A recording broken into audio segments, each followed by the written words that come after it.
Visi girdėjome apie žalį kursą, Green Deal, angliškai, tai ta informacija yra pasenusi, dabar yra Green Deal antra versija, tai yra žaliasis kursas arba žalioji kryptis 2. Kodėl tai įvyko? Pagrindinis tikslas, kad siekti iki 2050 metų Europos šalyse klimato neutralumo, tai reiškia, kad sumažinti iki minimumo CO išmetimus.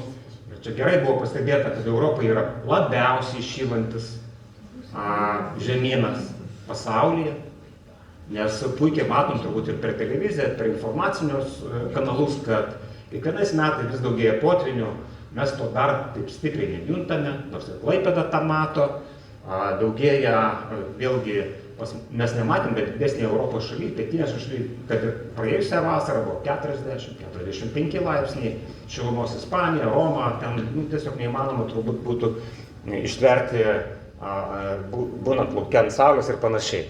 Bet kodėl tas antras dabar, reiškia, žalio kurso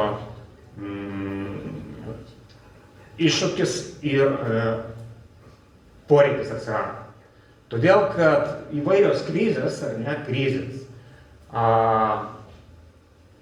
geopolitinės, ar ne, klimato kaitos, žemės ūkio perdėti reikalavimai, iššaukia didesnio lankstumo reikalavimą ir didesnio ir labiau reaguoti tas realius iššūkius, kad nebūtų, nepamenu, žemės ūkio, reiškia, tiek atstovai čia protestavo, kad reikėjo ten tas 50 ar 100, nebepamenu, metrų nuo visų upių palikti pievos, kurios negali būti nei tręšiamos, nei ariamos, nei taip toliau.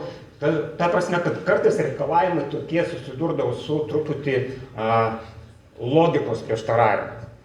Tai kitas dalykas yra dabar, kaip minėjau prieš tai, kad norima deleguoti vietos valdžios institucijom, kad jos taptų pagrindinės žaidėjais tame žaliojo kurso perėjime. Ta prasme, kad tos iniciatyvos atlieptų realius, sakykime, poreikius, ar tai būtų Klaipėdos miestas, ar tai būtų Klaipėdos regionas, kad tai būtų matomi ir išpildomi žmonių lūkesčiai, bendruomenių reikalavimai, ar tai būtų oro tarša, ar tai būtų kvapai, ar tai būtų dulkėtumas jau paminėtas šiandieną ir visi kiti tai dalykai.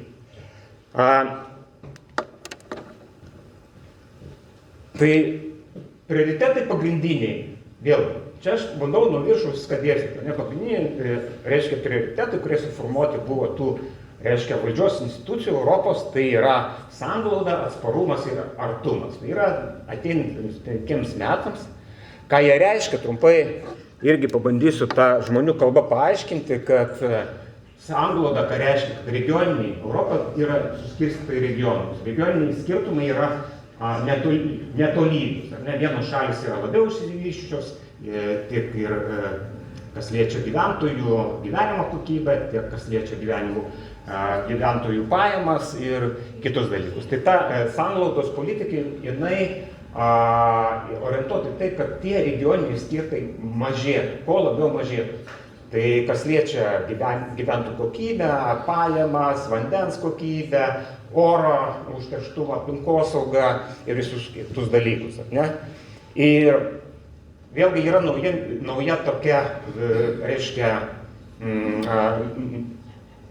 tema ir poreikis nuleidžiamas, tai reiškia vietos institucijos, kad po 27 metų biudžetas Europos, ar ne, bus bandomas padaryti kuo labiau decentralizuotos. Ta prasme, kad tas poreikis kils iš apačios, ar ne, ne tai, kad dabar būdavo regionam paskirstymas, šalis susidarė, bet atlieptų tą poreikį iš apačios. Poreikį formuluoja vietinės valdžios institucijos ir suinteresuotos organizacijos. Ir tai turėtų ginti, kas liečia sanglaudą, į infrastruktūrinius ir žalios ekonomikos projektus įgyvendinimus vietų. Tai reziumė, šioje vietoje labai reikalingas regioninis, tai yra vietinis aktyvus dalyvavimas. Atsparumas. Daug kalbama atsparumą, dabar kas girdėt, kas negirdėt, tai atsparumas yra ne tai. Pirmas suvokimas yra, kad žmonės arba visuomenės bendruomenės negali būti susiskaldytos ant tokio lygio, kad nebežino, kur ta tiesa yra, ar ta žodis bet turi vertę, ar bet turi prasmę, ar tie geri darbai gali būti lyginami su blogais pavyzdžiais. Tai labai didelis prioritetas yra skiriamas krizių valdymą, kad regionai sugebėtų tiek į stichinės nelaimės, tiek į pačio žmogaus sukeltas krizes reaguoti savalaikiai. Klimato ir išteklių saugumas. Tai yra vėlgi dėmesys didelis skiriamas klimato kaitai, vandeniui, energetiniam saugumui, sveikatai, kas labai svarbu, žemės ūkiui siekiant atsparumą. Tai viskas yra susiję, kad mes galėtume būti atsparūs, kad atsitikus kažkokiems ar geopolitiniams, neprognozuojamams arba prognozuojamams įvykiams, ar kažkokiems, sakykime, gamtos stichijos įvykios, mes turėtume atsparumą atsilaikyti prieš tos iššūkius. Vėlgi perėjimas prie žaliosios ir skaitmeninės ekonomikos, tai jisai vyksta realiam pasaulyje, ne visi mes pastebim, bet realiai jau skaitmenizacija organizacijos, ar tai būtų viešojo sektoriaus organizacijos, tai visi naudojam kompiuterius, naudojam kažkokius kompiuterinės sistemas, puikiai truputį gyventojai susiduria, kada mes skambinam ir robotas atsiliepia, ar ne? Ne visiems patinka turbūt, ir man ne, pripažinsiu. Bet realybė yra tokia, kad tiek ir dabartiniam gyvenime jau ir dirbtinis intelektas, sako mokiniai atpirėję iš mokyklos, bet mokytoja nenaudojo, o aš naudoju. Ir man pamokas dirbtinis intelektas paruošęs. Tai pokyčiai vyksta realiam gyvenime ir labai spartus. Tai ir ta žalioji ekonomika, kad ta prasme iškastinio kuro mažinimas, jisai vyksta irgi.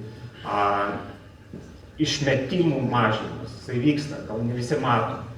Visi nori, kad tas vyktų greičiau ir paprasčiau. Tai nėra paprastas procesas pereiti prie vien tik tai elektrinių automobilių, nors matom mieste, mūsų Klaipėdoj, tikrai pakankamai didelis kiekis elektrinių autobusų, kažkam transporte važiuoja visiškai sėkmingai. Nors infrastruktūros dar trūksta pakrovimam, greitam pakrovimui, energetinių tų tinklų pralaidumų ir panašiai. Bet energetikos ūkis irgi labai stipriai daro pažangą ir tvarkosi toj vietoj. Tai ir čia vėlgi reikalinga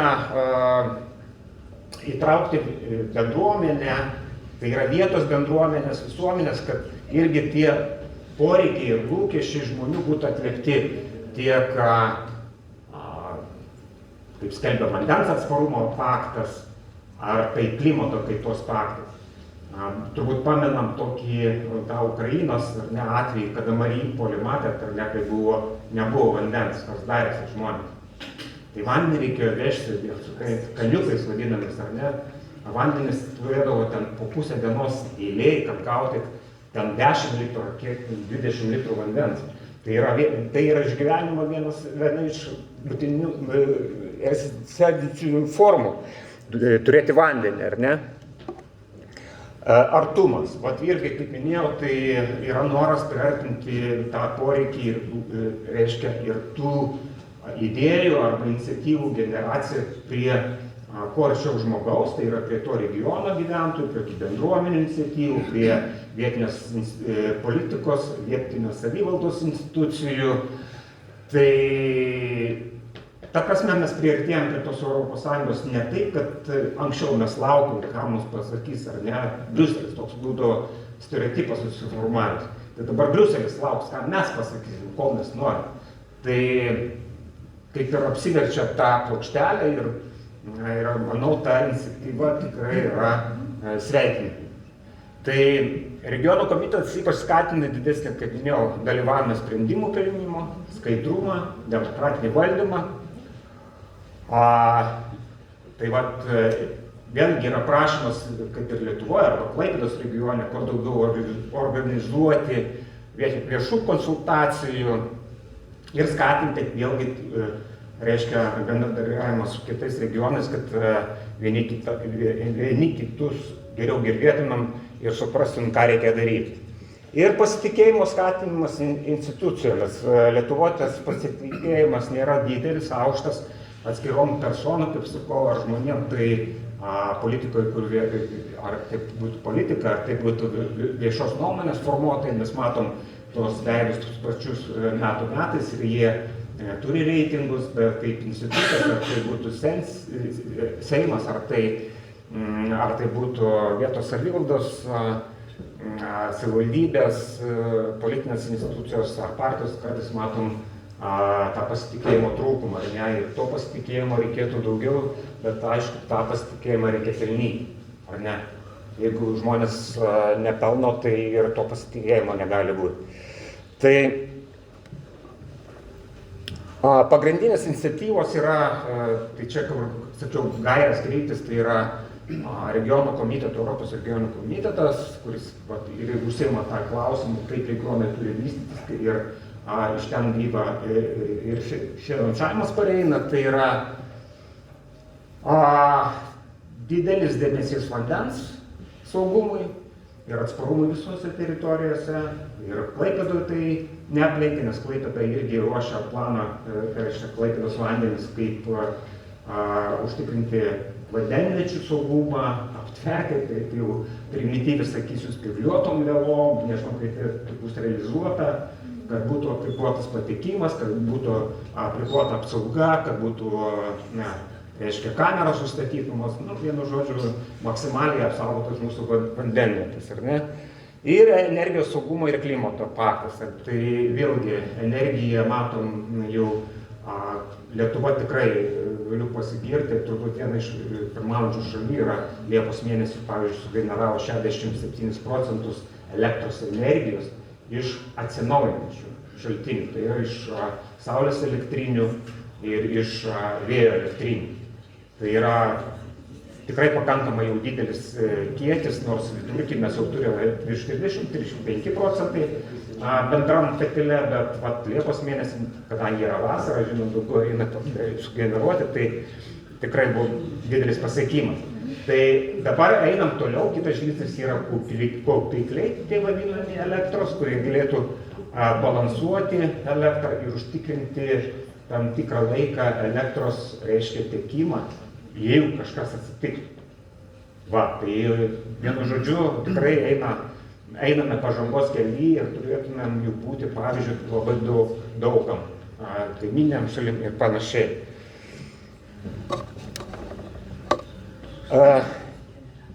Tai veiksmų planas Klaipėdos regionui, žiūrint paprastai iš tokios politinės pusės, tai turim turėti tas investicijų strategijas, ar ne? Ir Klaipėda turi, kaip miestas turi strateginį veiklos planą. Jisai bus svarstomas su pakeitimas dabar ateinančiam tarybos posėdėje. Manau, kad mes pritarsim jam, nes ten tik dominuoja techniniai pakeitimai. Ir užtikrinti partnerystės taikymą, tai traukti, minėjau, tiek bendruomenės, tiek suinteresuotas šalis kaip uostą, ar ten būtų pramonės įmonės, nes, žinot, verslo tikslas yra pelnas. Su verslu irgi reikia kalbėti.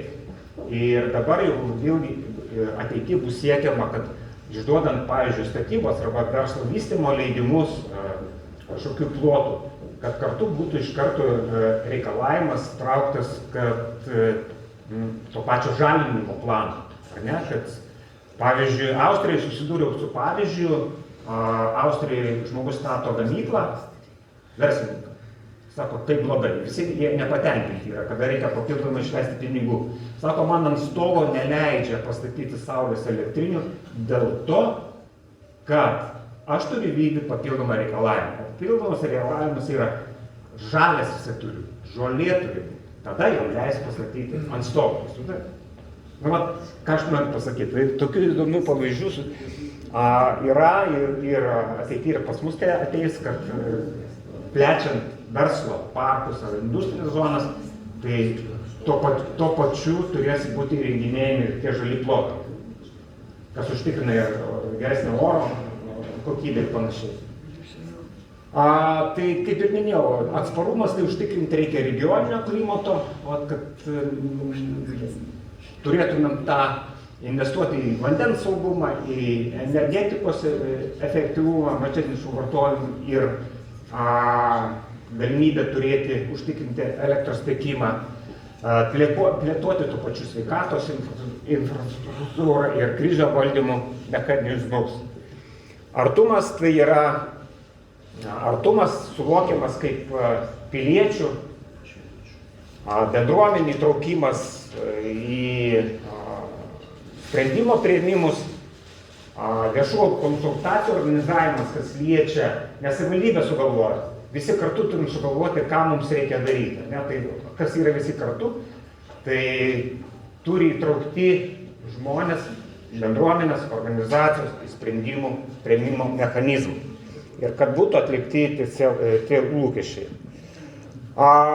Ir skatinti, be abejo skatinti, sakau, niekur nedingsim tų skaitmeninių įrankių naudojimą vietos valdžios ir piliečių komunikacija.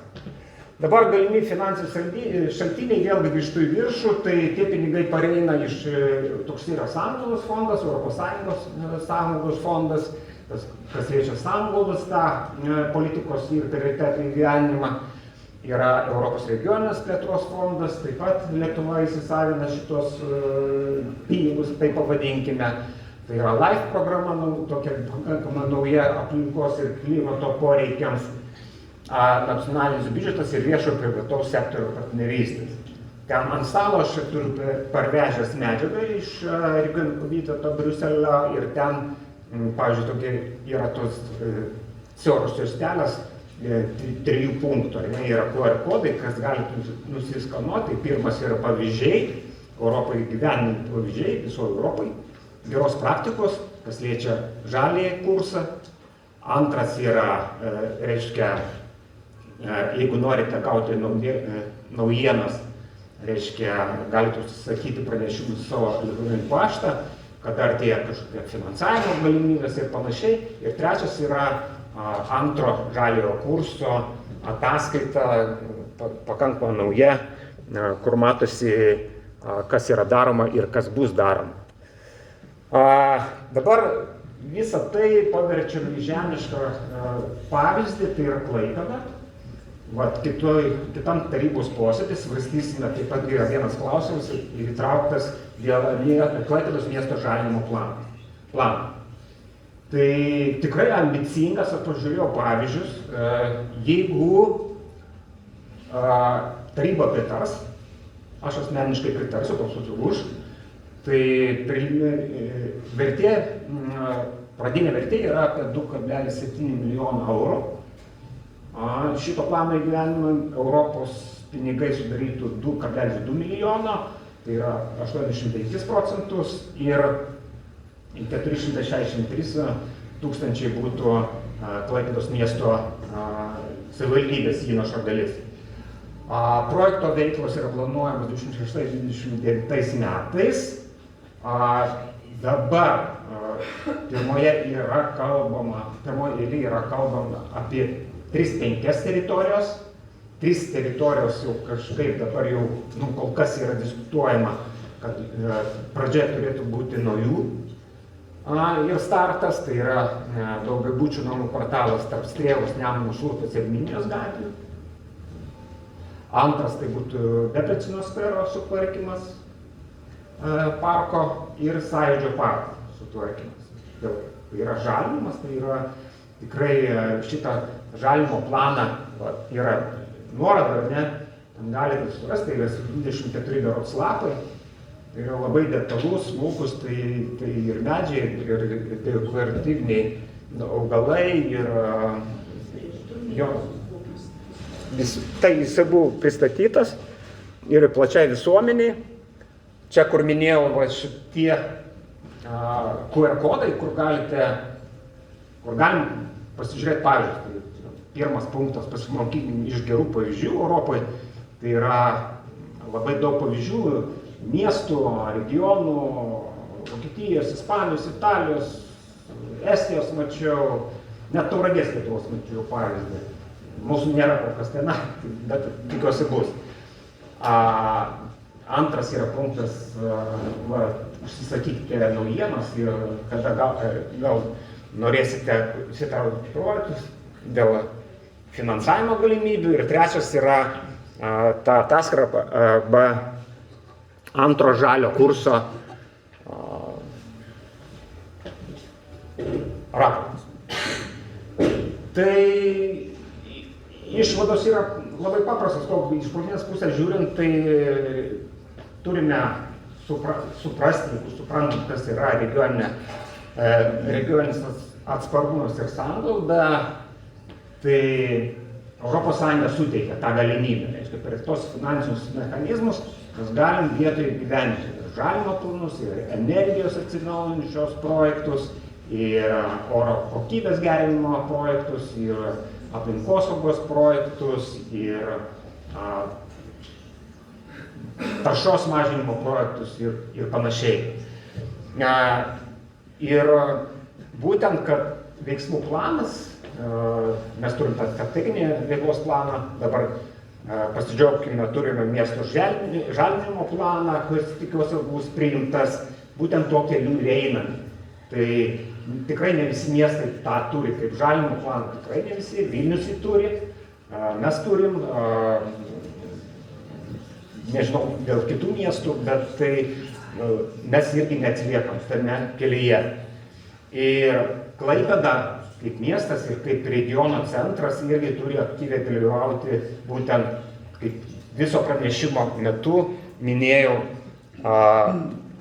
įsitraukiant į šitų regioninių iniciatyvų kėlimą, idėjų generavimą ir jau po to projektų kūrimą ir jų įgyvendinimą. Tada tokiu būdu mes tikrai žengsime daug greičiau, kokybiškiau priekį, nors kiek svečių atvažiuoja, aš bendrauju ten su svečiais savo ten iš užsienio, kurie 20 metais buvo atvykę, sakė, pasikeitimų, jūs turbūt nematot, kokie yra dideli ir kokią pažangą esate padarę. Tai ačiū visiems.